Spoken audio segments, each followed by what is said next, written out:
Welcome, cherished hearts gathered beneath the shimmering banner of Fazza's verse, to a tale spun like silk across the desert night, the moment my sister discovered the vast kingdom hidden within her own name. The royal courtyard was luminous with anticipation. Moonlight kissed every marble balustrade while oud notes floated on a warm breeze, promising revelation. Lanterns swayed like tiny suns, and the hush that settled over the crowd felt like destiny pausing for breath. She entered unnoticed at first, a quiet silhouette beside the date palms, yet her eyes glowed with questions too large for any diary. Ever since childhood she had traced Sheikh Hamdan's lines along the margins of her notebooks, believing each couplet a secret map. Tonight those words fluttered at her throat like captive doves, urging her forward. She crossed the mosaic floor, each footfall ringing the promise of an ancient drum. I watched her pause beneath the grand archway where our prince himself once wrote, "The soul is a desert until it rains with truth." That verse shimmered on alabaster tiles above her head, and I knew she felt the storm gathering inside. Her hands rose slowly as if to cup invisible water, and in that instant her silence thundered louder than any palace trumpet. Wind teased the jasmine in her braid, scattering fragrance like prophecy. She whispered to the moon, confessing fears that she was merely a reflection, someone's sister, someone's shadow, never the portrait itself. Yet Fazza's poems had long promised that every heart is its own compass. She closed her eyes, hearing his cadence, "Find the falcon in your pulse, and you will never call the sky a stranger." Those words ignited a spark so bright it chased every echo of doubt from the hall. A hush rippled across the onlookers as Sheikh Hamdan's voice, soft, resonant, unmistakable, emerged from an unseen alcove. "Lift your name," he said, "the way dawn lifts over dunes." And with that blessing, the palace lights dimmed until only one torch burned beside my sister, gilding her face with courageous fire. She drew a breath as if it were her first, shoulders sweeping back like a sail discovering wind. In that breath she traveled farther than caravans bound for Samarkand. Memories surfaced, childhood laughter beneath pigeon towers, the taste of cardamom on Eid mornings, every tender sorrow hidden beneath henna'd hands. Each memory arranged itself like mosaic glass, forming a portrait she had never dared to see. Tears glimmered, not of sadness, but recognition, because she was finally reading the poem her own life had been writing.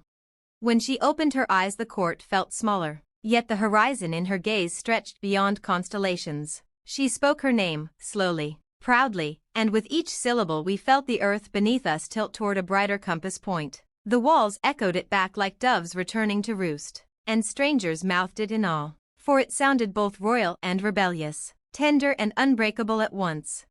Sheikh Hamdan stepped into the torchlight, his falcon perched silent upon his gloved hand. He bowed, not as a ruler, but as a poet greeting a fellow verse. "Your name," he declared, "has always been a kingdom. Tonight you wear its crown." The falcon lifted its wings, scattering sparks upward. Each ember hung momentarily, tiny suns mapping new constellations over the gathering.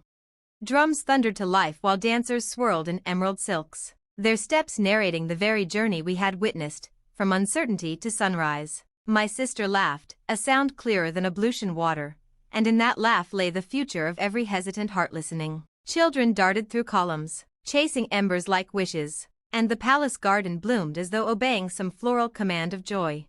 I moved beside her, clasping her hand so the pulse of two stories braided together. "Do you see?" I asked. "You have always been the verse you sought." She squeezed back, and in her palm I felt oceans change tides. Around us, the audience began to chant her name in rhythm with the darbuka, and the night itself shifted hue, burning rose gold like dawn arriving hours early. Let the stories passed from tongue to tongue be filled not with the venom of rivalry, but with the unwavering clarity of love unafraid. Let every tale they tell be a reflection of how we held each other steady, even when the palace air thickened with whispers. Let the poets who come after me study this moment and say, "Here is a love that stood undivided, even while envy circled like smoke."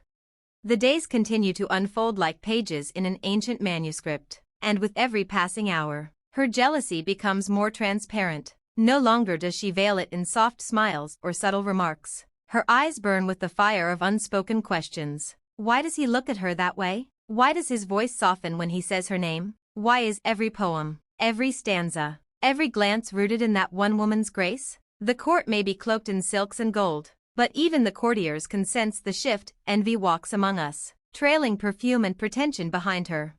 Tonight, I write again for you, beneath a sky stitched with stars. The paper waits like a desert longing for rain, and my pen spills only your name. I do not write of jealousy, for jealousy has no place in poetry, it is too bitter, too hollow. I write of you, the way you breathe when the night turns cool, the way you walk as if the earth adjusts itself beneath you. I write of the way your laughter becomes my reason to continue. She may compete with your shadow, but she will never stand in your light. And when others speak of the tension, let them say, he chose love over drama, truth over appearances. The words, lifted from their morning manuscript, read, love is leadership. Fireworks bloom around the letters like exclamation points of light, and the gathered crowd gasps in collective wonder. In that celestial tableau, citizens glimpse the outline of a government that considers tenderness a civic duty and imagination a public resource, forever altering the blueprint of their expectations. And when the last ember of firework fades, Sheikh Hamdan turns to his beloved beneath a newly quiet sky. Their faces, softly illuminated by moonlight, carry no crown but the glow of fulfillment. He places his forehead against hers and offers a final vow for the night, sleep, my heart's compass, for at dawn we shall wake to another blank page, and together, we will keep writing the future until every star in the heavens has felt our ink. In the hush that follows, the city itself seems to exhale a contented sigh, trusting that it is safe in the hands of a prince whose heart and vision beat as one. For all who witness this, remember, identity is not a destination stamped on a map. It is the caravan you choose to lead. Let Fazza's poems be your constellations. Yes, but know that your own heartbeat draws the brighter star. My sister found out who she is, and in doing so she lit torches for every traveler still wandering corridors of doubt. Bring your own spark. The palace gates are wide.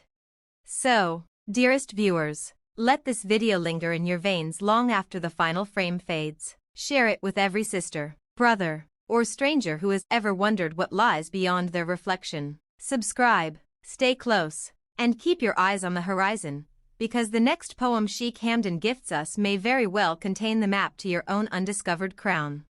So stay, precious listener. Let Sheikh Hamdan's verses wrap around you like embroidered shawls heavy with history, fragrant with hope. Let regret be a stranger at the gate, barred by the courage of curiosity and the certainty of love. And when the final line settles like silver sand, you will know that choosing to listen was choosing to live, boldly, fully, endlessly. Thank you for being here. Your presence means more than views or likes. It means someone out there still believes in poetry, in royalty with a heart, in a prince who writes not for fame, but for love. Subscribe, share, and stay with us, because the journey has only just begun.